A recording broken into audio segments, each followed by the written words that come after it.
बिस्मिल्लाहिर्रहमानिर्रहीम। अस्सलाम वालेकुम स्टूडेंट्स। उम्मीद है आप खैरियत से होंगे। आज हम शुरू करते हैं नर्सिंग थ्योरीज में एक theory British human system model का थ्योरी जो है ना हम डिस्कस करेंगे। इससे पहले जो है ना हमने वो ओवरव्यू की थी डिफरेंट नर्सिंग थ्योरीज को। अभी उन एक एक थ्योरी को जो है ना हम डिटेल से डिस्कस करेंगे और ये थ्योरी जो है ना ये आपको मिलेंगी in the form of presentation, जो आपकी फाइनल टर्म के लिए जो है ना यही के स्लाइड जो है ना वो यूज होंगे। ओके, अच्छा, अब इस लेक्चर में जो है ना हम shortly British human system model, उसकी सब कॉन्सेप्ट्स, उसकी मेजर कॉन्सेप्ट्स और फिर उसकी स्ट्रेंथ एंड वीकनेसेस और उसके एक केस स्टडी के बारे में जो है ना हम डिटेल से डिस्कस करेंगे। तो चलते हैं लेक्चर की तरफ। लेकिन लेक्चर पे जाने से पहले आपसे रिक्वेस्ट है, अगर आप हमारे चैनल पे नहीं हो तो चैनल को जरूर सब्सक्राइब करें और इसको फ्रेंड्स के साथ जरूर शेयर करवाएं। अच्छा, सबसे पहले ब्रिटिश ह्यूमन सिस्टम मॉडल है क्या और ये क्यों डेवलप हुआ। तो ब्रिटिश ह्यूमन सिस्टम मॉडल ये एक थ्योरिस्ट था, नर्स थ्योरिस्ट ब्रिटिश ह्यूमंस, और उन्होंने जो है ना क्लाइंट का या इंडिविजुअल का या पेशेंट आप कह सकते हो या ह्यूमन बीइंग का, उसको जो है ना उन्होंने एक ओपन सिस्टम कंसिडर किया। Open system in that's case कि इनको जो है ना इनपुट्स आते हैं, इनपुट्स को ये प्रोसेस करते हैं, वो इनपुट्स इनको एनवायरनमेंट से आते हैं, ये प्रोसेस करते हैं और फिर जो है ना दोबारा वो एनवायरनमेंट को फीडबैक देते हैं। अब ये जो इनपुट्स आते हैं, इन इनपुट्स में जो है ना स्ट्रेसर्स होते हैं। अब ये स्ट्रेसर्स ह्यूमन बीइंग को किस तरह अफेक्ट करते हैं, इसके सिस्टम को किस तरह अफेक्ट करते हैं और फिर जो है ना हम इन स्ट्रेसर को किस तरह जो है ना वो खत्म कर सकते हैं। ओके, तो इसी के हवाले से उन्होंने एक स्केच खींचा था, एक सिस्टम जो है ना उन्होंने प्रेजेंट किया था ह्यूमन बीइंग का। तो उसी को जो है ना हम कहते हैं ब्रिटिश ह्यूमन सिस्टम मॉडल। ये कहते हैं based on person relationship to stress. ये सिंपल कहते हैं कि इंसान का और स्ट्रेस के दरमियान रिलेशनशिप क्या है, फिर इंसान उस स्ट्रेस को किस तरह जो है ना रिस्पॉन्स करते हैं, फिर अगर उस स्ट्रेस की वजह से ह्यूमन बीइंग जो है ना अफेक्ट हो गया तो फिर जो है ना रिकंस्टिट्यूशन फैक्टर्स कौन कौन सी है या रिस्टोरेशन किस तरह होते हैं इंसान में कि स्ट्रेस से जो है ना दोबारा वो अपने आप को किस तरह स्टेबिलिटी की तरफ लेके जाएगा। और ये जो फैक्टर्स है रिस्टोरेशन फैक्टर, स्ट्रेस और रिस्पांस, ये क्या होते हैं, ये प्रोग्रेसिव इन नेचर होते हैं, ये कॉन्स्टेंटली चेंज होते हैं। एक वक्त जो है ना एक जैसे होते हैं, दूसरे वक्त जो है ना ये भी फिर दूसरे किस्म के ये होते हैं। तो ये जो कंस्टिट्यूशन फैक्टर्स है, रिस्पांस है और स्ट्रेस है, ये constantly changing in the environment है। एक वक्त जो है ना इंसान एक तरह की जो है ना वो रिस्पांस देगा, दूसरी टाइम पे जो है ना दूसरी तरह के रिस्पांस देगा। तो इसी को जो है ना हम डिटेल से डिस्कस करते हैं इसी लेक्चर में। ओके, सबसे पहले हम डिस्कस करेंगे इसकी बैकग्राउंड को कि इसका बैकग्राउंड क्या था। Born September 11 1924 in Marietta Ohio, grew up in a farm, and her father died from CKD when she was 11 years old. Her mother was a self-educated midwife. She developed the Neuman system model. Okay, तो इसमें कुछ मुश्किल नहीं है, simple सी उसकी जो है ना इंट्रोडक्शन है। Graduated high school in 1942, worked in aircraft industry during the war to save money for the nursing school. Okay, world war में जो है ना ये एयरक्राफ्ट में जो है ना ये उधर काम कर रहा था और किस लिए, नर्सिंग स्कूल को जो है ना मनीसिप करने के लिए। Began training at People's Hospital in Akron Ohio in 1944 and the cadet nursing program. Graduated with diploma in 1947। Okay, earned BSN degree from the University of California in 1957, master degree in mental health public health from the University of California, Los Angeles in 1966. In 1970, she developed broader theory that focus on individual and their functions within a system. तो ये simple सा जो है ना उनकी introduction है, इसमें कुछ वो नहीं है, मुश्किल नहीं है। हम जो है ना डायरेक्टली चलते हैं उसकी टर्मिनोलॉजीज या उसकी मॉडल पे। ओके, कि मॉडल जो है ना उन्होंने किया प्रेजेंट किया, तो ये उसकी मॉडल का एक स्केच है। उन्होंने जो है ना इंसान को डिफरेंट लेयर्स में जो है ना इंसान के सिस्टम को जो है ना डिफरेंट लेयर्स में डिवाइड किया था और एक एक लेयर्स की जो है ना उनकी फंक्शन जो है ना उन्होंने डिस्कस की थी। ओके, तो इसी थ्योरी में ये वाला जो है ना उनका शॉर्ट थ्योरी है और इसी की जो है ना हम डिटेल पढ़ते हैं। तो कौन कौन सी टर्मिनोलॉजीज या सब कंसेप्ट जो है ना उन्होंने यूज की थी अपनी थ्योरी में। सबसे पहले उन्होंने इंसान को कंसिडर किया था एज एन ओपन सिस्टम। एक सिस्टम होता है क्लोज सिस्टम, एक होता है ओपन सिस्टम। क्लोज सिस्टम वो होता है कि जिसमें जो है ना बाहर के एनवायरनमेंट की कोई मुदाखलत नहीं होता। ओपन सिस्टम वो सिस्टम होता है जिसमें बाहर के एनवायरनमेंट की वजह से जो है ना अंदर वो सिस्टम जो है ना वो क्या होता है, वो चेंज होते हैं। तो इन्होंने कहा कि a system in which there is a continuous flow of input food and oxygen from the environment, ये क्या से आते हैं, ये environment से आते हैं। Okay, and process digestion and respiration, ये फिर इंटरनली होता है। आउटपुट जो है ना फिर ये क्या होता है, वेस्ट प्रोडक्ट एंड एनर्जी, ये फिर एनवायरनमेंट को देते हैं फीडबैक, फीलिंग हॉट और फीलिंग कूल, ये जो भी होता है। तो ये एक एग्जांपल है कि हमारे पास ओपन सिस्टम है ह्यूमन बीइंग, इनको जो है ना बाहर बाहर एनवायरनमेंट से इनको इनपुट आते हैं, और input for example food and oxygen हो गया। फिर ये उस इनपुट को जो है ना इंटरनली ये प्रोसेस करते हैं, जैसे कि प्रोसेस डाइजेशन हो गया, रेस्पिरेशन हो गया, सर्कुलेशन हो गया। फिर जो है ना उसके आउटपुट जो है ना ये बनाते हैं, जैसे कि वेस्ट प्रोडक्ट है, एनर्जी है, और फिर जो है ना ये फीडबैक देते हैं एनवायरनमेंट को, जैसे कि फीलिंग हार्ट कूल वगैरह। तो इन्होंने कहा कि ह्यूमन बीइंग क्या है, ये एक ओपन सिस्टम है जो कॉन्स्टेंटली इन इंटरेक्शन होते हैं with the environment. It is a system of organized complexity where all elements are interaction. इन्होंने कहा कि ये जो ह्यूमन बीइंग का सिस्टम है ये वेल ऑर्गेनाइज्ड और कम्प्लेक्स सिस्टम है। कम्प्लेक्स सिस्टम कैसे कि जैसे कि आप देखिए कि अगर रिस्पायरेशन की सिंपल बात की जाए तो उसमें जो है ना बाहर से तो सिंपल ऑक्सीजन ली जाती है, ऑक्सीजन ली जाती है, लेकिन अंदर जो है ना वो किस तरह की कितनी कितनी कम्प्लेक्स सिस्टम जो है जो ऑक्सीजन पास होते हैं और फिर जो है ना वो टिश्यूज तक पहुंचते हैं, टिश्यूज में फिर उसके एक्सचेंज होते हैं और वापस जो है ना वो आते हैं। दूसरा ये ऑर्गेनाइज्ड कंसेप्ट है, ऑर्गेनाइज्ड सिस्टम है। ऐसा नहीं है कि यार इसमें जो है ना कोई रद्द बदल आ जाए, कुछ चीज जो है ना एक दूसरे को आगे पीछे करें, नहीं, ये वेल ऑर्गेनाइज्ड और complex the most complicated system है ये, where all elements are interaction, जहाँ पे जो है ना सारे एलिमेंट्स, हर एक एलिमेंट जो है ना दूसरे एलिमेंट के साथ जो है ना वो क्या है, वो इंटरेक्शन में होते हैं। ओके, अच्छा, फिर उसका जो दूसरा टर्मिनोलॉजी था वो था फ्लेक्सिबल लाइन ऑफ डिफेंस। तो ये आप देखिए इन्होंने कहा कि हमारे पास जो ह्यूमन बीइंग है, ये ह्यूमन बीइंग के इर्द गिर्द एक लेयर होता है, एक लेयर होता है, एक बफर सिस्टम होता है, और वो बफर सिस्टम जो है ना वो क्या करते हैं, वो इंसान को प्रोटेक्ट करते हैं, और उसको हम कहते हैं फ्लेक्सिबल लाइन ऑफ डिफेंस। ये वाला जो डिफेंस लाइन है, ये इंसान है, और ये इंसान के इर्द गिर्द ये लाइन होता है, इसको हम कहते हैं फ्लेक्सिबल लाइन ऑफ डिफेंस। अच्छा, flexible line of defence a dynamic buffer system for the normal state of client. अब ये क्या होता है, ये एक डायनामिक और बफर सिस्टम होता है। डायनामिक किस वजह से होता है, डायनामिक इन द एस्पेक्ट कि ये जो है ना क्या होते हैं, ये स्टैटिक कंडीशन में नहीं होता। अभी इसकी एग्जांपल आप देखेंगे कि इसमें जो है ना आते हैं सोशल सपोर्ट सिस्टम।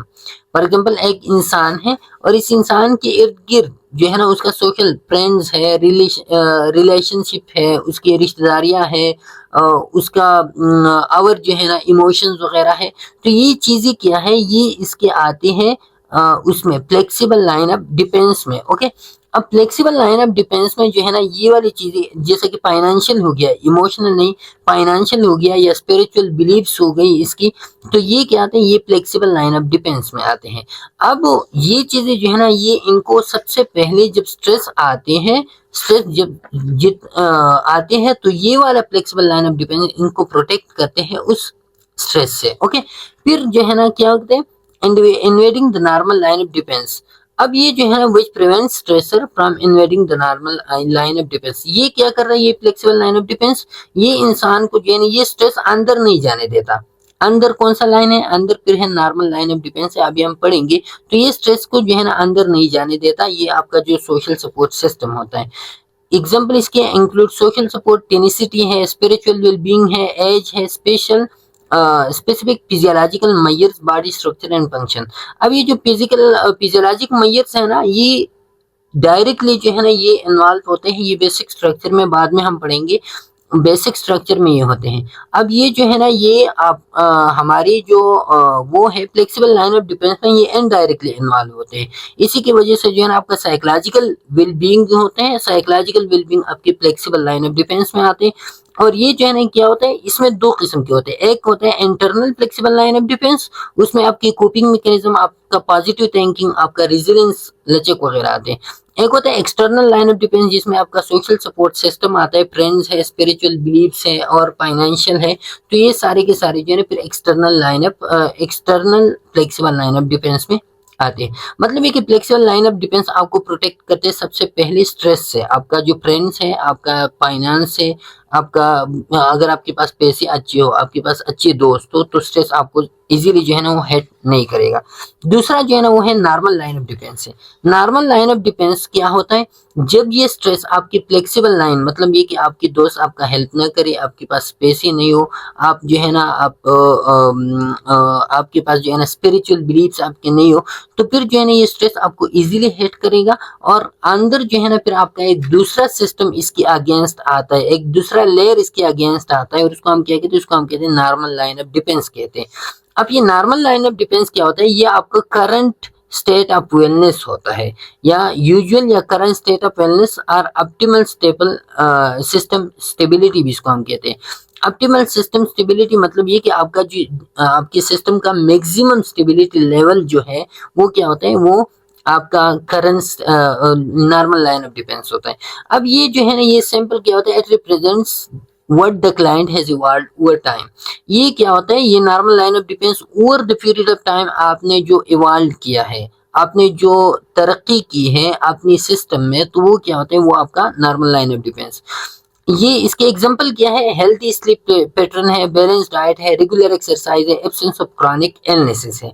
तो क्या होता है हेल्दी स्लीप पैटर्न का अगर आप देखें, तो हेल्दी स्लीप पैटर्न अगर आप बहुत अरसे के लिए जो है ना आप हेल्दी स्लीप्स ले रहे हो, आप जो है ना स्लीप का टाइम आपका सही हो, आपका बैलेंस डाइट हो, आपका रेगुलर एक्सरसाइज आप कर रहे हो, तो आपका ये नॉर्मल लाइन ऑफ डिफेंस जो है ना ये क्या होगा, ये मजबूत होगा। ये over the period of time, इसलिए कि रेगुलर एक्सरसाइज करोगे तो इसका मतलब ये नहीं कि आपने आज एक्सरसाइज कल आप हेल्दी हो, नहीं, over the period of time जब आप एक्सरसाइज करते हो तो आपको जो है ना एक मैक्सिमम सिस्टम स्टेबिलिटी मिलेगा, और वो maximum system stability in the form of normal line of defence मिलेगा। अब ये नॉर्मल लाइन ऑफ डिफेंस जो है ना it determine the variance from wellness, ये इसको हम कहते हैं डिविएंस डिविएंस फ्रॉम वेलनेस। ये नॉर्मल लाइन ऑफ डिफेंस जो है ना ये आपकी वेलनेस और इलनेस कंटिन्यूम को जो है ना रिप्रेजेंट करते हैं। वो कैसे, जैसा कि जब भी स्ट्रेसर जो है ना वो आ जाए, stressor flexible line of defence को हेड करे, और फिर जो है ना ये आपकी नॉर्मल लाइन ऑफ डिफेंस से पास होते हैं, तो नॉर्मल लाइन ऑफ डिफेंस से जब भी ये पास होगा स्ट्रेस, तो आपकी बॉडी में साइन सिम्टम्स अपीयर होंगे, और जब साइन सिम्टम्स अपीयर होंगे तो आप जो है ना इलनेस की तरफ जाएंगे। तो जब भी नॉर्मल लाइन ऑफ डिफेंस अगर एक्टिव हो, वो मजबूत हो और वो हेल्दी हो, तो आप जो है ना वेल होगी। अगर आपका नॉर्मल लाइन ऑफ डिफेंस जो है ना वो कमजोर हो गया, तो फिर आप जो है ना इलनेस की तरफ जाएंगे। ओके, ये बेसिक कंसेप्ट है, अभी आपने याद करनी है, बाद में जो है ना ये भी फिर रिपीट हो रहे हैं, तो उधर जो है ना फिर हम इसको एक्सप्लेन नहीं करेंगे। ओके, अच्छा, फिर इसके बाद थर्ड नंबर पे लेयर आता है, वो है लाइन ऑफ रेजिस्टेंस है। अब लाइन ऑफ रेजिस्टेंस क्या होता है, जब आप स्ट्रेस जो है ना इतना मजबूत हो कि वो आपकी एक्सरसाइज, आपका स्लीप पैटर्न, आपका जो है ना बैलेंस डाइट जो आपने जो है ना आप उसको इवॉल्व की है, वो भी हेड कर जाए, वो जो है ना वो भी इसको मुजाहिमत पेश न करे, और स्ट्रेस उसके अंदर भी जाए, तो फिर ये पहुंचता है line of resistance. Third line जो इसके अगेंस्ट आता है, स्ट्रेस के अगेंस्ट आता है, वो होता है बॉडी का line of resistance. The line of resistance are flexible and made internal factors that help to defend against stressor. अब ये जो नॉर्मल लाइन ऑफ रेजिस्टेंस है ये फ्लेक्सिबल है। फ्लेक्सिबल का मतलब ये कि ये जो है ना क्या होते हैं, ये जो स्ट्रेस आते हैं तो उस स्ट्रेस को ये रेजिस्टेंस पेश करते हैं, और ये मेड होता है आपकी इंटरनल फैक्टर से।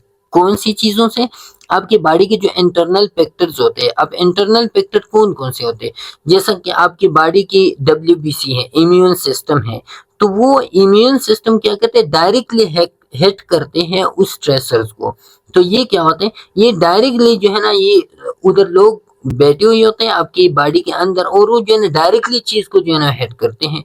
तो ये जब ये स्ट्रेसर आपकी लाइन ऑफ डिफेंस को जो है ना वो नॉर्मल लाइन ऑफ डिफेंस को पास कर जाए, तो फिर उधर जो है ना बंदूक कड़े लोग बैठे हुए होते हैं, और वो जो है ना डायरेक्टली इसको हेड करते हैं, और वो क्या होते हैं, वो आपके लाइन ऑफ रेजिस्टेंस होते हैं। तो इसमें आता है आपका WBC आते हैं, आपकी बॉडी की जितनी भी प्रोटेक्टिव चीजें हैं तो वो इसको जो है ना क्या करते हैं, मैक्रोफेजेस हो गई या जो भी हो आपका इम्यून सिस्टम है, तो वो फिर उस स्ट्रेस के खिलाफ जो है ना वो होते हैं। ओके, अच्छा, अब इस लाइन ऑफ रेजिस्टेंस के अंदर जो है ना, ये लाइन ऑफ रेजिस्टेंस है, ये इसके अंदर जो है ना फिर मखसूस चीज होते हैं, आपकी बॉडी की सर्वाइवल फैक्टर्स होते हैं, जैसा कि वो होते हैं ना आपका फॉर एग्जांपल जो है ना, ये फ्लेक्सिबल लाइन ऑफ डिफेंस आपका सारा कंट्री है, और इसके अंदर जो है ना फिर ये प्रोविंसेस है, आपकी लाइन ऑफ डिफेंस जो है ना आपकी प्रोविंसेस है, और इसके अंदर फिर लाइन ऑफ रेजिस्टेंस जो है ना आपका जो फौजी छावनी होता है ना, या आपको उसको जो है ना जो भी कहें, वो फौजी छावनी के इर्द गिर्द जो फौज खड़े हुए होते हैं, आर्मी खड़े हुए होते हैं, तो वो आर्मी है, और इस आर्मी के अंदर जो है ना फिर उसका अपना एक बेस होता है, अपना जो उनका जगह होता है जहाँ पे हसलियाँ वगैरह होते हैं, तो वो है। तो अब इस असलहे की हिफाजत जो है ना आपकी ये आर्मी करता है। ओके, ये लाइन ऑफ रेजिस्टेंस आर्मी होता है, इसके साथ बंदूकें होते हैं, डायरेक्टली हिट करते हैं, आर्मी करता है, और इसके अंदर जो है ना वो मखसूस असलहा वगैरह जो है ना वो प्रेजेंट होते हैं। तो वो असलहा या मेन सर्वाइवल फैक्टर्स जो आपकी कंट्री के लिए जो है ना चाहिए होते हैं, या आपकी बॉडी के लिए जो है ना वो चाहिए होते हैं, तो उसको हम कहते हैं, इसको हम बेसिक स्ट्रक्चर कहते हैं। Basic structure are central core comprises those basic survival factors client variable common to the species. Okay, इसमें क्या होता है, सर्वाइवल फैक्टर्स होते हैं, और इस सर्वाइवल फैक्टर्स को हम क्लाइंट वेरिएबल भी कहते हैं। क्यों होता है, क्यों कहते हैं इसको हम क्लाइंट वेरिएबल? क्योंकि ये चेंज होते हैं, वक्तन पे वक्तन जो है ना ये क्या होते हैं, चेंज होते हैं। अभी आप इसको देखेंगे, इसमें आते हैं, इसमें 5 सर्वाइवल फैक्टर, 5 टाइप्स होते हैं। इस सर्वाइवल फैक्टर की मेनली 5 टाइप्स होते हैं। पहला वाला होता है फिजियोलॉजिकल। फिजियोलॉजिकल में आपका जेनेटिक मेकअप है, ऑर्गन स्ट्रक्चर है, फंक्शन है, इम्यून सिस्टम है। तो ये सारी की सारी जो है ना, जैसे कि मैंने आपको उधर फ्लेक्सिबल लाइन ऑफ डिफेंस में कहा था ना, उधर भी ऑर्गन स्ट्रक्चर और फंक्शन था, लेकिन वो ऑर्गन और स्ट्रक्चर और फंक्शन मैंने आपको बताया था कि वो इनडायरेक्टली इन्वॉल्व होते हैं। Normal line of defence, flexible line of defence में वो जो है ना वो प्रोमोट करते हैं, आपकी साइकोलॉजिकल हेल्थ को प्रोमोट करते हैं। इधर जो है ना ये डायरेक्टली इन्वॉल्व होते हैं, आपके ऑर्गन स्ट्रक्चर, आपकी फंक्शन जो है ना जितनी भी होते हैं, ये आपकी बस बेसिक स्ट्रक्चर में आते हैं। साइकोलॉजिकल कोपिंग मैकेनिज्म है, कॉग्निटिव एबिलिटीज है, इमोशनल रेगुलेशन है, ये भी आपकी बेसिक स्ट्रक्चर होता है। और सोशियो कल्चरल में आपका family structure, social support network, cultural beliefs and values. अभी आप कहेंगे कि सोशल कल्चरल जो है ना, ये हमने तो उधर फ्लेक्सिबल लाइन ऑफ डिफेंस में भी कहा था कि सोशल सपोर्ट सिस्टम तो उसमें आता है। तो वहां पे जो है ना, वहां पे जो फ्लेक्सिबल लाइन ऑफ डिफेंस था, उधर हमने कहा था कि ये सोशल सपोर्ट सिस्टम आपके इर्द गिर्द होते हैं, आपको प्रोटेक्ट करते हैं। इधर ये जो सोशियो कल्चरल है या सोशल सपोर्ट है, तो ये आपके बेस को बनाते हैं। आपके जो सर्वाइवल फैक्टर्स होते हैं, तो उसमें ये होते हैं आपका सोशल नेटवर्क या फैमिली स्ट्रक्चर या कल्चरल बिलीव्स और वैल्यूज जो होते हैं, ये आपकी बेसिक स्ट्रक्चर को जो बनाते हैं, वो तो इर्द गिर्द से आपको प्रोटेक्ट करते हैं। लेकिन इधर जो है ना, इधर ये आपके बेसिक स्ट्रक्चर को किस तरह इन्फ्लुएंस करते हैं या किस तरह बिल्डअप करते हैं। जैसे कि एग्जाम्पल आप ले लें कि हमारे पास जो है ना वो जो फ्लेक्सिबल लाइन ऑफ डिफेंस है, ये वो एक घर है, वो एक घर की दीवारें हैं, फ्लेक्सिबल लाइन ऑफ डिफेंस, और उस घर की दीवारों के अंदर जो जो लोग रहते हैं, जो बेसिक स्ट्रक्चर होता है, तो वो जो बिल्डिंग होता है, वो घर की दीवारों के अंदर जो कमरे होते हैं ना, वो कमरे आपका बेसिक स्ट्रक्चर है। और वो कमरों का जो बुनियाद रखा गया है, तो वो बुनियाद इन चीजों से, फिजियोलॉजिकल से, साइकोलॉजिकल से और सोशियो कल्चरल से जो है ना, उधर लोग भी होते हैं ना, उधर फैमिली भी रहते हैं ना, उस घर के वो कमरों में जो है ना, वो कमरों की जो बुनियादी होते हैं, तो वो लोगों के होते हैं, लोग उधर होते हैं, वो रहते हैं एक दूसरे के साथ। तो ये जो है ना, इसका इस तरह आप जो है ना वो समझ सकते हो इसको। अच्छा, फिर इसमें आता है डेवलपमेंटल। डेवलपमेंटल जैसा कि एज अप्रोप्रिएट, एज हो गया, अप्रोप्रिएट एज अप्रोप्रिएट हो गया, या कूपिंग स्किल्स हो गई, या आपका नॉलेज हो गया। तो ये आपका एज अप्रोप्रिएट कूपिंग स्किल्स हो गई या नॉलेज हो गया। तो ये क्या होता है, ये आपके डेवलपमेंटल बेसिक स्ट्रक्चर में आते हैं कि एज के लिहाज से आपकी कूपिंग स्ट्रक्चर, कूपिंग स्किल्स कितनी है, आपके पास कितना नॉलेज है, एक्सपीरियंस कितना है, तो ये आपके डेवलपमेंटल में आते हैं। स्पिरिचुअल में फिर आते हैं बिलीफ आता है, सेंस ऑफ पर्पस आते हैं। तो ये क्या होते हैं, ये आपके स्पिरिचुअल। अब आप कहेंगे कि स्पिरिचुअल आपने जो है ना उधर फ्लेक्सिबल लाइन ऑफ डिफेंस में भी पढ़ा, तो जैसा कि मैंने ऊपर वाला ये एग्जांपल दे दिया ना, उधर जो है ना हमने कहा था कि ये अब बाहर से जो है ना हमको प्रोटेक्ट करते हैं, लेकिन इधर जो है ना जो आपकी बिल्डिंग ब्लॉक्स बनाते हैं तो ये होते हैं आपके स्पिरिचुअल। ओके, अच्छा, तो ये है आपका बेसिक स्ट्रक्चर या जिसको हम कहते हैं बेसिक सर्वाइवल फैक्टर्स। अब इसके बाद दूसरा कंसेप्ट है, तो ये हो गया हमारा सिंपल सी कि ये आ गए हम बेसिक तक।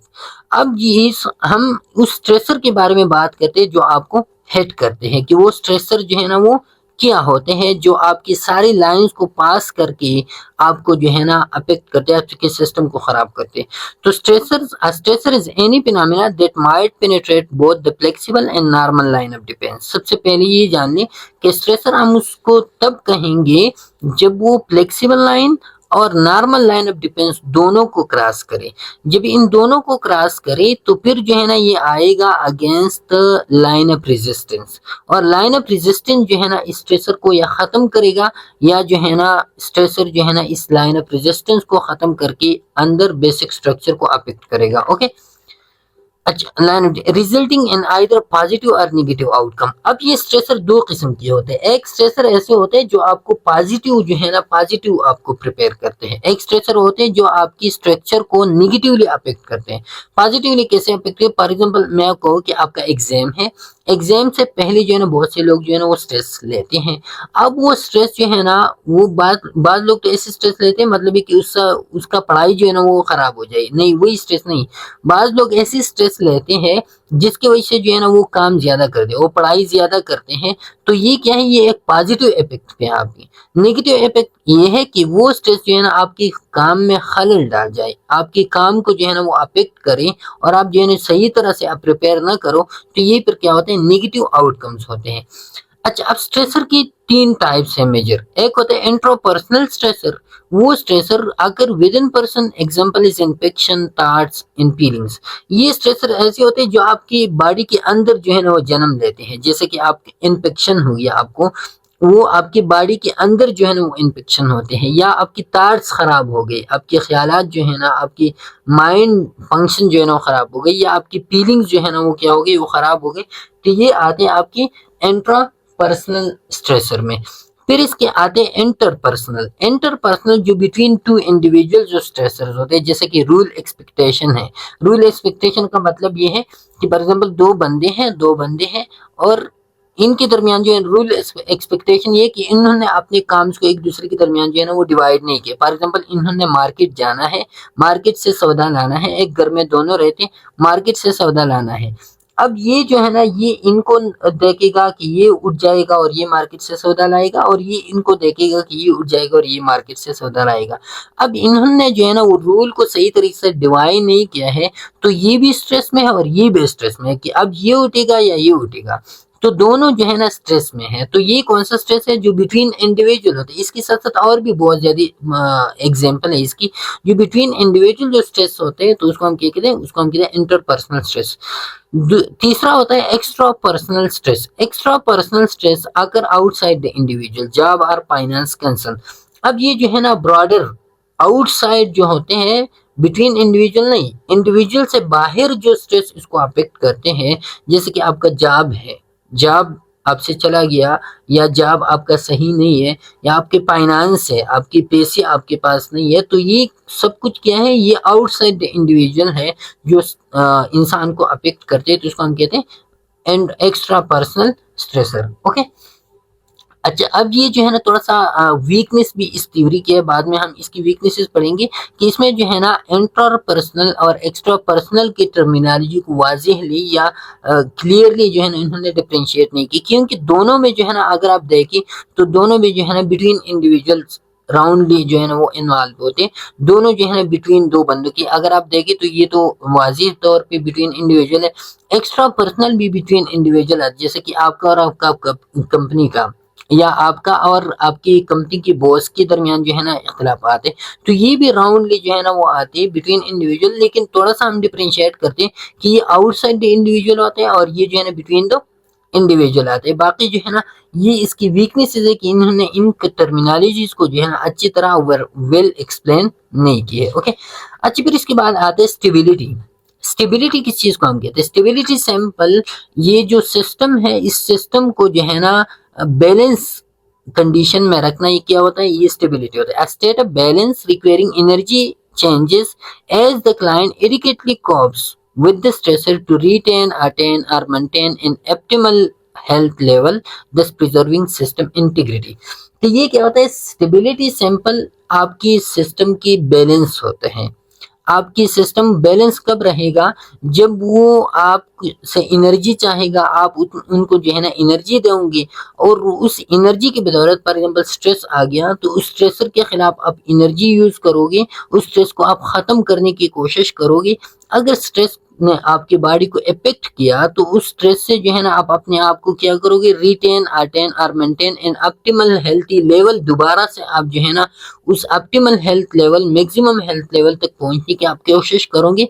तो ये क्या होता है? ये स्टेबिलिटी होता है कि आप दोबारा से अपने सिस्टम को जो है ना स्टेबिलिटी की तरफ, बैलेंस की तरफ लेके जाना चाहते हो। ओके, अच्छा फिर इसके बाद आता है degree of reaction. Degree of reaction कहते हैं the amount of system instability resulting from stressor invasion of the normal line of defence. अब जब ये स्ट्रेस जो है ना, ये स्ट्रेस आपकी नॉर्मल लाइन ऑफ डिफेंस को क्रॉस कर जाए तो इधर जो है ना मैंने आपको कहा कि साइन सिम्टम्स अपीयर होंगे और इसी लाइन ऑफ रेजिस्टेंस से जो रिएक्शन इनको शो होगा तो उसको हम क्या कहते हैं? उसको हम कहते हैं डिग्री ऑफ reaction।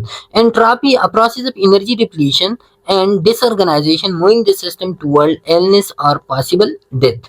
तो एंट्रोपी क्या कहते हैं? जब स्ट्रेसर इतना लंबा हो जाए, इतना लेंथी हो जाए और इतना पावरफुल हो जाए कि वो आपकी बेसिक स्ट्रक्चर को जो है ना वो खराब करे। तो ये खराबी, ये डिसऑर्गेनाइजेशन आपकी बेसिक स्ट्रक्चर में या एनर्जी डिप्लीशन आपकी बेसिक स्ट्रक्चर में, इसको हम कहते हैं, इसको हम कहते हैं एंट्रोपी। और सिंपल से इसका कंसेप्ट जो है ना आपके जहन में पहले से वो फिजिक्स वगैरह की होगा कि एंट्रोपी जो है ना वो डिसऑर्गेनाइजेशन को कहते हैं, जो आपकी बॉडी को अफेक्ट करते हैं। इसके बाद फिर नेगेंट्रोपी है। नेगेंट्रोपी इसकी अपोजिट है। अपोजिट किस तरह है कि एंट्रोपी हमने कहा कि ये आपकी सिस्टम को डिसऑर्गेनाइजेशन को कहते हैं। नेगेंट्रोपी जब ये सिस्टम आपका डिसऑर्गेनाइज हो जाए, डिसऑर्गेनाइज हो जाए, स्ट्रक्चर अफेक्ट हो जाए, तो दोबारा जब इसकी रिकंस्टिट्यूशन होते हैं, दोबारा जब इसकी रिस्टोरेशन होते हैं, तो उस रिस्टोरेशन को हम क्या कहते हैं? उसको हम कहते हैं negentropy. Okay, an energy conservation process that increases organization and complexity। तो ये क्या होता है? ये आपकी ऑर्गेनाइजेशन, आपकी बॉडी में दोबारा से ऑर्गेनाइजेशन लाना या आपकी बॉडी में दोबारा से वो कम्प्लेक्सिटी की तरफ लेके जाना, moving the system towards stability और हायर डिग्री ऑफ वेलनेस। तो ये क्या करते हैं? ये आपके सिस्टम को दोबारा से जो है ना स्टेबिलिटी की तरफ लेके जाता है या हायर डिग्री ऑफ वेलनेस की तरफ आपके सिस्टम को जो है ना वो लेके जाते हैं। तो इसको हम कहते हैं नेगेंट्रोपी। एंट्रोपी की अपोजिट नेगेंट्रोपी। ओके, फिर है रिकंस्टिट्यूशन या इसको हम कहते हैं रेस्टोरेशन, कहते हैं रेस्टोरेशन भी इसको हम कहते हैं। Reconstitution following treatment of stressor reaction. अब स्ट्रेस आ गया, आपकी बॉडी को अफेक्ट कर गया, आपकी बॉडी को इन्होंने खराब कर दिया, इम्बैलेंस कर दिया, तो फिर जो है ना आप उसकी ट्रीटमेंट करोगे। जब आप ट्रीटमेंट करोगे the return and maintenance of system stability में रिजल्ट इन हायर और लोअर लेवल। तो फिर ये जो रिस्टोरेशन होता है ना, तो उस रिस्टोरेशन को हम रिकंस्टिट्यूशन कहते हैं। और ये रिस्टोरेशन जो है ना, ये रिस्टोरेशन दो तरह की होगा। हमेशा लाजमी नहीं है कि वो रिस्टोरेशन जो है ना आपको हायर लेवल ऑफ वेलनेस की तरफ लेके जाए। ऐसा भी हो सकता है कि आपकी बॉडी जो है ना वो क्या हो जाए, वो लोअर लेवल ऑफ वेलनेस की तरफ भी चल सकता है। Okay, reconstitution is the act of process attaining higher degree of wellness. लेकिन रिकंस्टिट्यूशन जब आप बात करेंगे ना, फीडबैक जब होते हैं, इधर जो है ना ये बात आप समझिए कि रिटर्न जब होते हैं ना, रिटर्न दो किस्म के होते हैं।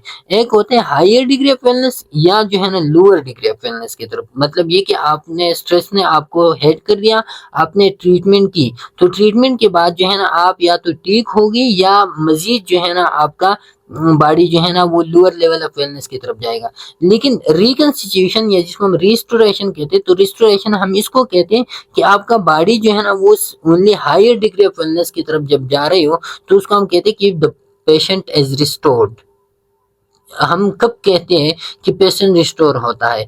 हम तब कहते हैं जब patient higher degree of wellness की तरफ जाते हैं। तो वो प्रोसेस जिसके थ्रू जो है ना हम क्या करते हैं, जिसके थ्रू जो है ना पेशेंट रिस्टोर होता है, पेशेंट जो है ना हायर डिग्री ऑफ वेलनेस की तरफ जाते हैं, तो उस प्रोसेस को हम रिकंस्टिट्यूशन कहते हैं। और ये जो रिस्टोरेशन या जब दोबारा आबादकारी हो रही है तो उसको हम कहते हैं निगेंट्रॉपी। ओके, तो negentropy is the term while reconstruction is the process, okay, of attaining higher degree of wellness। अच्छा, तो यही कंसेप्ट है, ये मेन कंसेप्ट है जो मैंने आपको बताया ना। अब इसको जो है ना हम इसी बेसिक एजम्पशन में दोबारा से जो है ना इसको थोड़ी सी ओवरव्यू करते हैं। इसके एक्सप्लेनेशन ऑलरेडी मैंने आपको दी है, और अभी जो है ना इस बेसिक एजम्पशन में कि इन्होंने इन चीज़ों के बारे में, इन टर्मिनोलॉजीज के बारे में जो है ना न्यूमैन ने क्या बताया था। तो बेसिक एजम्पशन इसकी ये थी कि each client system is unique, a composite of factor and characteristic within a given range of responses contain within the basic structure. तो इन्होंने बेसिक स्ट्रक्चर के बारे में बात की थी, और बेसिक स्ट्रक्चर मैंने आपको डिटेल से बताया कि वो क्या है। अब इन्होंने कहा कि वही बेसिक स्ट्रक्चर में जो फैक्टर्स होते हैं, जो करेक्टरिस्टिक्स फैक्टर्स होते हैं, वो फैक्टर हर एक इंसान में यूनिक होते हैं। जैसे कि मैंने आपको बताया था उस बेसिक स्ट्रक्चर में कि उसमें जेनेटिक मेकअप होता है, उसमें जो है ना आपका और बहुत सारी जो है ना वो फैक्टर्स होते हैं। तो वो फैक्टर सारे जो है ना वो क्या होते हैं, वो यूनिक होते हैं हर एक इंडिविजुअल में। ओके, हर एक इंडिविजुअल में जो है ना वो क्या होते हैं, वो बेसिक स्ट्रक्चर जो है ना वो यूनिक होते हैं। जैसे कि इधर मैंने आपको एक्सप्लेन किया था कोपिंग मैकेनिज्म है, कॉग्निटिव एबिलिटी है। तो हर एक इंडिविजुअल का दूसरे इंडिविजुअल से जो है ना वो यूनिक होते हैं। तो ये उसका पहला सा बेसिक एजम्पशन था।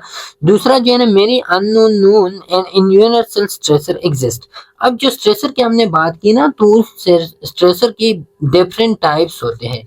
बहुत सारे स्ट्रेसर जो है ना ये कहते हैं कि वो एग्जिस्ट करते हैं, और ये स्ट्रेसर क्या करते हैं, each differ in it potential for disturbing a client's usual stability level और नॉर्मल लाइन। अब ये स्ट्रेसर जो है ना ये इसमें जो है ना कुछ मैक्सिमम लेवल ऑफ स्ट्रेसर होते हैं, कुछ मिनिमम लेवल ऑफ स्ट्रेसर होते हैं। तो सारों के जो है ना वो क्या होते हैं, उनकी जो एबिलिटी ऑफ डिस्टर्बेंस है, जो पोटेंशियल उनमें होते हैं, तो वो क्या होते हैं, वो डिफर फ्रॉम द अदर होते हैं। और ये क्या करते हैं, वो आपकी नॉर्मल लाइन ऑफ डिफेंस को जो है ना वो अफेक्ट करते हैं। उसकी पोटेंशियल जो है ना हर एक के डिफरेंट होते हैं। ये उसका दूसरा कंसेप्ट था। तीसरा कंसेप्ट इनका ये था कि the particular inter relationship of client variable at any point in time can affect the degree to which a client is protected by the flexible line of defence against possible reaction to stressor. तो इन्होंने कहा कि the particular inter relationship of client variables at any point in time.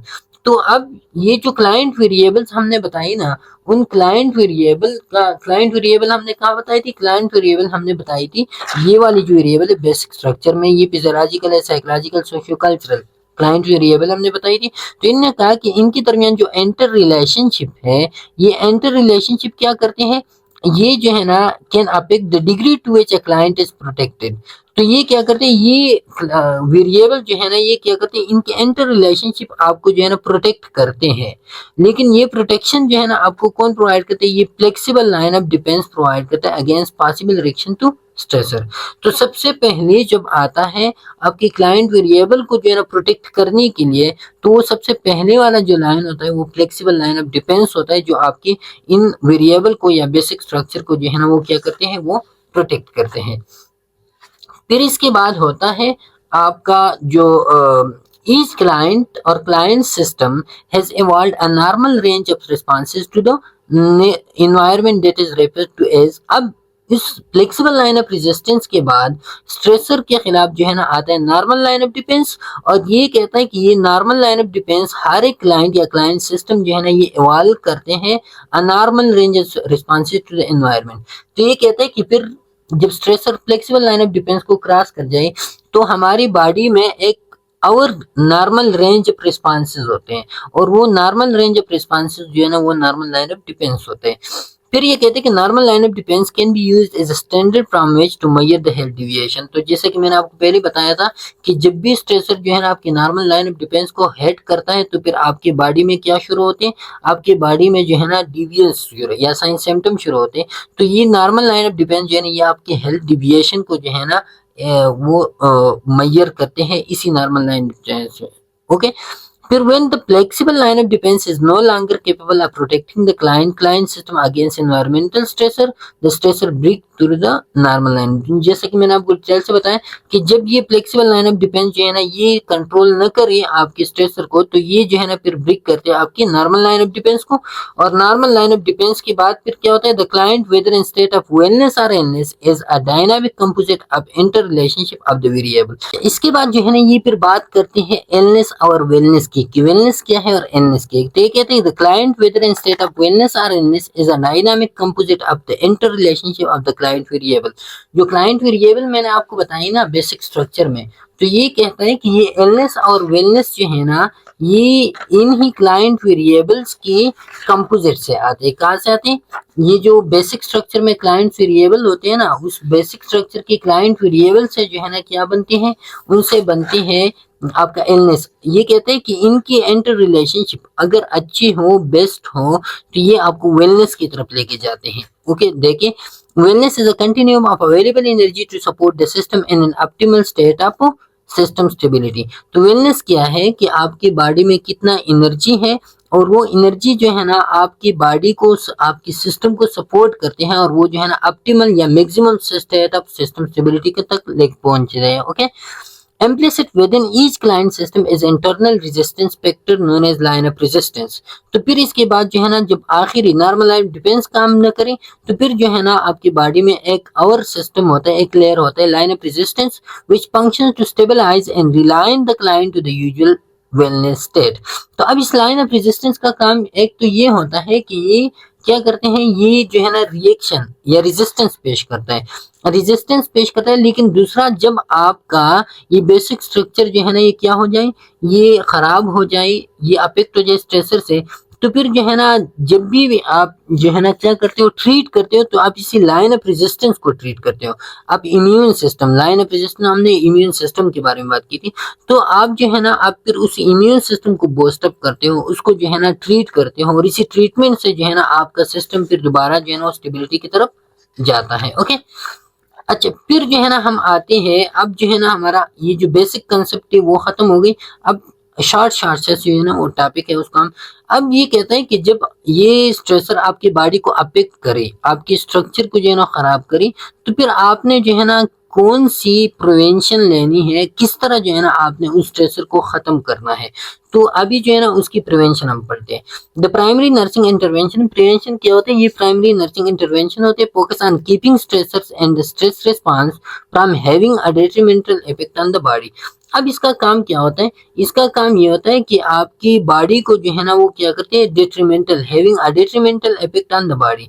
ये जो है ना ये focus on keeping stressors and the stress response from having a detrimental effect on the body. तो इन प्रिवेंशन का काम ये होता है कि आपकी बॉडी को जो है ना ये स्ट्रेसर और स्ट्रेस रिस्पांस से जो है ना ये क्या करते हैं, ये प्रोटेक्ट करते हैं, कि किस तरह जो है ना स्ट्रेसर से जो है ना आपने बॉडी को जो है ना वो प्रोटेक्ट करना है। अब इसके टाइप से एक होते हैं प्राइमरी प्रिवेंशन, सेकेंडरी प्रिवेंशन और टर्शियरी प्रिवेंशन। प्राइमरी प्रिवेंशन आकर before the system react to stressor, जैसा कि आपको मालूम है जब स्ट्रेसर नहीं आया हुआ हो तो फिर जो है ना ये क्या करते हैं, ये आपके सिस्टम को प्रोटेक्ट करते हैं। Strengthens the person primary the flexible line of resistance to enable him to better deal with the stressor. अब ये क्या करते हैं, ये प्राइमरी प्रिवेंशन जो है ना ये आपकी फ्लेक्सिबल लाइन ऑफ डिफेंस को मजबूत करते हैं, स्ट्रेंथन करते हैं, ताकि स्ट्रेसर जो है ना वो आपकी सिस्टम तक जो है ना वो न पहुंच जाए। इंक्लूड इम्यूनाइजेशन है या हेल्थ एजुकेशन है या लाइफस्टाइल चेंजेस है, ये सारे के सारे किस चीज में आते हैं, ये प्राइमरी प्रिवेंशन में आते हैं। इसके बाद फिर होता है सेकेंडरी प्रिवेंशन। सेकेंडरी प्रिवेंशन जो है ना क्या होता है, after the system reacts to a stressor and is provided in terms of existing system. ये क्या होता है, ये जब आपका सिस्टम जो है ना वो रिएक्ट कर जाए स्ट्रेसर को, तो मतलब ये कि फ्लेक्सिबल लाइन ऑफ डिफेंस जो है ना वो क्रॉस हो गया और नॉर्मल लाइन ऑफ डिफेंस भी क्रॉस हो गया, तो आपकी बॉडी में जो है ना साइन सिम्टम्स अपीयर हो गए। जब साइन सिम्टम्स अपीयर होते हैं तो focus on preventing damage to the central core by strengthening the internal line of resistance and or removing the stressor. अब इसका काम क्या होता है, इसका काम ये होता है कि आपका जो इंटरनल कोर स्ट्रक्चर है, तो उस सेंट्रल कोर को ये प्रोटेक्ट करते हैं। क्या करते हैं? ये आपकी बॉडी के सेंट्रल कोर को जो है ना ये प्रोटेक्ट करते हैं। किस तरह प्रोटेक्ट करते हैं कि आपका जो लाइन ऑफ रेजिस्टेंस है, मतलब ये कि यहाँ जब साइन सेंटर अपीयर होते हैं तो आपका ये नॉर्मल लाइन ऑफ डिफेंस जो है वो क्रॉस होता है, तो ये लाइन ऑफ रेजिस्टेंस को जो है ना ये क्या करते हैं? प्रोटेक्ट करते हैं और इसको स्ट्रेंथन आउट करते हैं। जैसे कि एडमिनिस्ट्रेशन ऑफ मेडिकेशन है, regular health screening for early detection है। तो ये क्या होता है? ये आपका secondary prevention after the sign symptom जो है ना वो शुरू होते हैं। फिर इसके बाद आता है टर्शियरी प्रिवेंशन। टर्शियरी प्रिवेंशन जब आप मेडिकेशन करो, आप ट्रीटमेंट करो, आपका बेसिक स्ट्रक्चर खराब होता है, तो फिर जो है ना आप टर्शियरी प्रिवेंशन जिसमें रिहेबिलिटेशन एक्टिविटीज आते हैं तो वो आप परफॉर्म करते हो। Okay, occurs after the system has been treated through secondary prevention stages। तो सेकेंडरी प्रिवेंशन स्टेजेस से जो है ना जब आपका सिस्टम पास होता है तो फिर जो है ना आप क्या करते हो? टर्शियरी प्रिवेंशन पे focus. Offer support to the client in attempts to add energy to the system और reduce energy needed in order to facilitate reconstitution. तो अब इसका काम मेन क्या होता है कि ये जो है ना ये सपोर्ट प्रोवाइड करते हैं। अब जो है ना आप एनर्जी वो प्रोवाइड करते हो किस चीज के लिए? रिकंस्टिट्यूशन प्रोसेस के लिए या रिस्टोरेशन प्रोसेस के लिए। और इसमें होता है प्रोवाइडिंग रिहेबिलिटेशन सर्विसेज है, post traumatic stress disorder therapy, different type of physical therapy है या कम्युनिकेशन थेरेपी है, जो भी आप करते हो, लैंग्वेज थेरेपी, स्पीच थेरेपी, ये सब कुछ जो है ना फिर आते हैं टर्शियरी प्रिवेंशन में। तो ये आपको दिखाया गया है कि प्राइमरी प्रिवेंशन आपकी फ्लेक्सिबल लाइन ऑफ डिफेंस को स्ट्रेंथ करते हैं, सेकेंडरी प्रिवेंशन आपकी नॉर्मल लाइन ऑफ डिफेंस को स्ट्रेंथ आउट करते हैं, और टर्शियरी प्रिवेंशन या रिकंस्टिट्यूशन एक्टिविटीज वो आपकी बेसिक स्ट्रक्चर या लाइन ऑफ रेजिस्टेंस को जो है ना वो क्या करते हैं? वो स्ट्रेंथन करते हैं। ओके, अच्छा, फिर इस थ्योरी की जो है ना फोर मेटा पैराडाइम्स है, फोर मेटा पैराडाइम या फोर मेजर कॉन्सेप्ट्स है, और उसको हम कहते हैं एक है पर्सन है, हेल्थ है, और फिर जो है ना एनवायरनमेंट है, और देन जो है ना वो नर्सिंग है। ओके, अच्छा, सबसे पहला वाला जो है ना वो पर्सन है। पर्सन को जो है ना बीटी न्यूमन ने as an open system consider किया था, और इन्होंने कहा था कि ये ओपन सिस्टम इंटरेक्ट करता है with internal and external environmental forces. Okay, the human system is constantly changing, moving toward a dynamic state of system stability or endless appearing degree। तो इन्होंने कहा कि ये जो ह्यूमन सिस्टम है ये कॉन्स्टेंटली चेंज होता है, या तो ये स्टेबिलिटी की तरफ जाएगा या तो ये एलनेस की तरफ जो है ना वो जाएगा। ओके, फिर हेल्थ को इन्होंने इस तरह डिफाइन किया था कि कंडीशन और degree of system stability is viewed as a continuum from wellness. तो इन्होंने कहा कि ये जो ओपन सिस्टम है तो ये क्या है? ये एलनेस और वेलनेस कंटिन्यूम के दरमियान एग्जिस्ट करते हैं, या तो ये एलनेस की तरफ जाएगा या वेलनेस की तरफ जाएगा। व्हेन सिस्टम नीड और मीट ऑप्टिमल वेलनेस एग्जिस्ट। इन्होंने कहा कि अगर सिस्टम की जो नीड्स है वो एग्जिस्ट हो, वो पूरा होते हैं, तो फिर जो है ना वेलनेस की तरफ इंसान जाएगा, इंसान सेटिस्फाइड होगा। लेकिन अगर उनकी नीड्स सेटिस्फाइड नहीं होते तो फिर वो इलनेस की तरफ जाएगा। When the energy needed to support life is not available, death. और जब एनर्जी मुकम्मल तौर पर डिप्लीट हो जाए तो फिर क्या होता है? फिर ऑप्टिमम लेवल ऑफ इलनेस, और या जो है ना फिर क्या होता है? डेथ जो है ना वो अगर होगा। इसके बाद इन्होंने एनवायरनमेंट की बात की थी। एनवायरनमेंट के बारे में इन्होंने बताया था कि the totality of internal and external forces, interpersonal interpersonal, extrapersonal stressors which surround a person with which they interact at any given time। तो इन्होंने कहा कि ये जो इंटरनल एक्सटर्नल फोर्सेस जिसमें इंट्रापर्सनल स्ट्रेसर्स आते हैं, इंटरपर्सनल स्ट्रेसर आते हैं, और एक्स्ट्रा पर्सनल, तो ये क्या होता है? ये एनवायरनमेंट होता है इंसान के लिए। इसमें होते हैं तीन टाइप्स ऑफ एनवायरनमेंट। ने बताया था कि एक होता है इंटरनल, ये इंटरनल एक्सटर्नल फोर्सेस अभी आप समझोगे। एक ने कहा कि एक होता है इंटरनल एनवायरनमेंट, दूसरा होता है एक्सटर्नल एनवायरनमेंट, तीसरा होता है क्रिएटेड एनवायरनमेंट। इंटरनल एनवायरनमेंट ने कहा कि वो एनवायरनमेंट है जो इंसान के अंदर जो एनवायरनमेंट होता है, पाया जाता है, उसको हम कहते हैं internal environment with in the system जो होता है। और एक्सटर्नल एनवायरनमेंट जो इंसान के इर्द गिर्द जो एनवायरनमेंट होता है। क्रिएटेड एनवायरनमेंट जो स्पेसिफिक सर्कमस्टांसेस पे जो है ना वो प्रोड्यूस होता है। जैसा कि इंसान जो है ना वो क्या होते हैं? वो बीमार हो जाते हैं, तो उसके अंदर जो है ना एक न्यू एनवायरनमेंट प्रोड्यूस होता है, जहाँ पे जो है ना मैक्रोफेजेस और एंटीबॉडीज और डब्ल्यूबीसी जो है ना वो सब कुछ एक्टिवेट होते हैं। तो ये क्या होता है? ये अनकॉन्शियसली इंसान के अंदर जो है ना एक न्यू एनवायरनमेंट जो है ना वो क्रिएट होता है, इसको हम कहते हैं क्रिएटेड एनवायरनमेंट। ओके, अच्छा, फिर इन्होंने जो है ना जो फोर्थ मेटा पैराडाइम था वो था नर्सिंग। नर्सिंग के बारे में इन्होंने कहा था कि नर्सिंग क्या है, the appropriate action which assist individual families and groups to maintain a maximum level of wellness. इन्होंने क्या कि वो सारी एक्टिविटीज, वो सारी एक्शंस जो इंडिविजुअल या फैमिलीज को जो है ना ऑप्टिमम लेवल ऑफ वेलनेस की तरफ लेके जाता है, तो उसको हम कहते हैं उस एक्शन को जो है ना हम नर्सिंग कहते हैं। Primary aim stability of the patient client system through nursing intervention to reduce stress. इन्होंने कहा कि नर्सिंग का प्राइमरी एम क्या होगा कि वो क्लाइंट सिस्टम को जो है ना स्टेबिलिटी की तरफ लेके जाए और वो जो है ना डिफरेंट इंटरवेंशन प्रोवाइड करे और स्ट्रेसर को रिड्यूस करे। Okay, the rule of nurse is seen in the use of primary secondary and tertiary prevention. और नर्स का काम क्या होता है कि वो प्राइमरी सेकेंडरी और टर्शियरी प्रिवेंशन में जो है ना अपना रोल प्ले करता है। ओके, अच्छा केस स्टडी इसके बारे में, केस स्टडी ये है कि सारा है 50 और ओल्ड वमेन है और उसको जो है ना ब्रेस्ट कैंसर डायग्नोज हुआ है। अब आप उस पर जो है ना न्यूमैन सिस्टम मॉडल जो है ना अप्लाई करो। तो असेसमेंट जब आप करोगे तो असेसमेंट में आपको जो है ना 4 कोर कंसेप्ट या 4 जो है ना फिजियोलॉजिकल, इसमें 3 कोर कंसेप्ट, इसको ये 5 जो हमने बताए थे। फिर बेसिक स्ट्रक्चर में हमने 5 कोर कंसेप्ट बताए थे। ओके, कोर एलिमेंट या क्लाइंट वेरिएबल बताई थी। तो क्लाइंट वेरिएबल इसमें फिजियोलॉजिकल क्या होगा, फिजियोलॉजिकल जो है ना केमोथेरेपी या रेडिएशन ट्रीटमेंट की वजह से इसका हाई ब्लड प्रेशर होगा। ओके, साइकोलॉजिकल इसमें क्या होगा, साइकोलॉजिकल इसमें एंजाइटी और फियर होगा related to treatment process. Okay, socio cultural ये है कि इन्होंने जो है ना शादी की है, इनके 2 बच्चे हैं और साथ में जो है ना अच्छे फैमिली बैकग्राउंड है, अच्छा सोशल सपोर्ट सिस्टम है इनकी। ओके, ये इसका सोशियो कल्चरल।